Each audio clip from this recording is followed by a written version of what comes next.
बिराजदार सुमित पल्लोड, राहुल नलवाडे, मुबारक शेख, महेंद्र हंडे, नवनाथ किनीकर, सौ रंजना जाधव,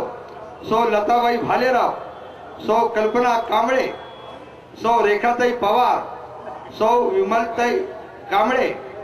सौ सुधामती स्वामी, श्री चेतन शर्मा, श्री शिवाजी जाधव, श्री पुष्कर वैजनाथ, श्री राजाभाऊ तांदळे, छायाताई थोरात, जिल्हा उपाध्यक्ष मागासवर्गीय सेलच्या आणि 321 कार्यकर्ते त्यांच्याबरोबर या सर्वांची लिस्ट माझ्या समोर आहे। या सर्वांचं आदरणीय विलासरावजी देशमुख साहेब, सन्मान्य गुलाम नबी आझाद साहेब यांच्या शुभ हस्ते यांना काँग्रेस पक्षामध्ये प्रवेश दिला जातोय। हा काँग्रेस पक्ष जो त्यागावर बलिदानावर तर उभा आहेच, पण विशिष्ट ध्येयाने प्रेरित होऊन लातूर शहराचा विकास करण्यासाठी माननीय विलासरावजी देशमुख साहेब, माननीय दिलीपरावजी देशमुख साहेब यांच्या नेतृत्वाखाली काम करण्याच्या जिद्दीने ही तरुणांची फौजच्या